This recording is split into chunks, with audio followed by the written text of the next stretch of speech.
మన ధ్యాన భాగంగా యెషయా గ్రంథము 51వ అధ్యాయము 1 నుండి 3 వచనాలు అందరం కలిపి చదువుదాం. నాతో కలిపి మీరు బైబిల్ తెరిచి ఈ భాగాలు చదవండి. యెషయా గ్రంథం 51వ అధ్యాయము 1 నుండి 3 వచనాలు. నీతిని అనుసరించుచు యెహోవాను వెదగుచూ ఉండువారలారా, నా మాట వినుడి.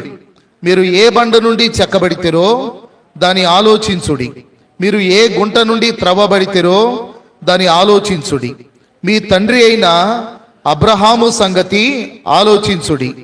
అబ్రహాముని గురించి మనం ఆలోచిస్తే, అబ్రహాముని గురించి ఆలోచించండి అని అంటే, అబ్రహాము దేవుని పిలుపుకి లోబడినవాడు. అబ్రహాము యొక్క విధేయత గురించి ఒక భక్తుడు ఏమన్నాడంటే, తక్షణ విధేయత అన్నాడు. అంటే అబ్రహాము ఎప్పుడు దేవునికి విధేయతను చూపినా వెంటనే విధేయతను చూపేవాడు, ఆలస్యం చేసేవాడు కాడు. నీ జనులను విడిచిపెట్టి నువ్వు వచ్చేయంటే వెంటనే బయలుదేరాడు.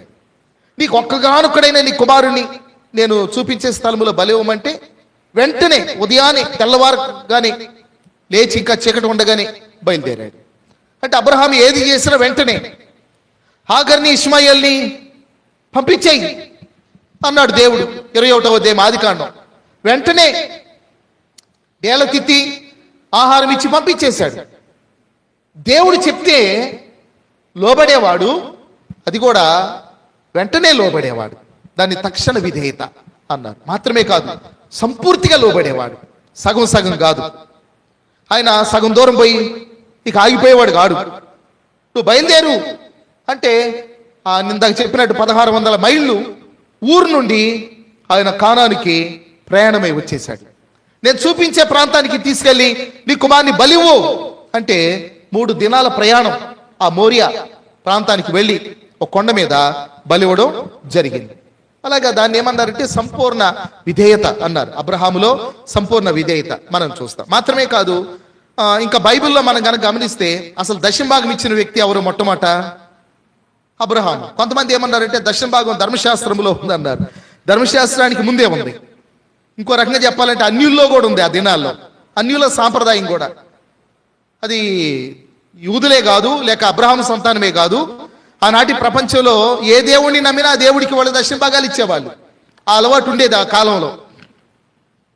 కనుక అబ్రహాము మెల్కీసెదెకునకు దశమ భాగాన్ని ఇచ్చిన సందర్భాన్ని కూడా మనం చూస్తా ఉన్నాం. అబ్రహాము మీ తండ్రి అయిన అబ్రహామును ఆలోచించుడి అన్నప్పుడు అబ్రహాము దేవునికి ఇవ్వడం అనేటువంటి ఒక అలవాటును కూడా అబ్రహాము కలిగి ఉండడం మనం చూస్తాము. ఇది కూడా మనం ఆలోచించాలి. ఎందుకనంటే నేను ఒక మాట సూటిగా చెప్పగలను. ఏంటంటే, నువ్వు ప్రార్థనా పరురాలు, నువ్వు విశ్వాసివి, నువ్వు పరిశుద్ధ జీవితాన్ని కలిగి ఉన్నావు, చాలా త్యాగం ఉంది, దీనంతటికి నిన్ను నీ కుటుంబాన్ని ఆయన దీవిస్తాడు. కానీ ఆర్థిక పరమైన సమృద్ధి అనేది దేవునికి ఇచ్చే దాని మీద మాత్రమే ఆధారపడి ఉంది. నువ్వు ఆర్థిక పరమైన సమృద్ధి, నువ్వు ఎంతో నీతిమంతుడు, విశ్వాసివి, ప్రార్థనా పరుడు, కానీ ఆర్థికంగా నువ్వు ఇంకా స్థిరత లేకుండా నువ్వు అభివృద్ధి పొందలేకపోతున్నావు అంటే దేవునికి ఇవ్వడంలో ఎక్కడో వెనకాడుతున్నావు. నువ్వు ఈయుడి మీకు ఇయ్యబడు, వెదజల్లి అభివృద్ధి పొందిన వారు కలరు, తగిన దానికంటే తక్కువ ఇచ్చి లేమికి వచ్చిన వారు కలరు. మీరు ఇచ్చి శోధించండి. మలాకీ గ్రంథంలో చెప్పాడు 3వ అధ్యాయం. మానవుడు దేవుని యొద్ద దొంగిలునా, మీరు నా యొద్ద దొంగిలుతున్నారు. మేము ఎలాగూ దొంగిలితిమి అని మీరందరూ నా దశమ భాగములను కృతజ్ఞతార్పణలను మందిరంలో నీకు తీసుకురాకుండా మీరు దొంగిలితిరి 3వ అధ్యాయంలో చెప్పాడు.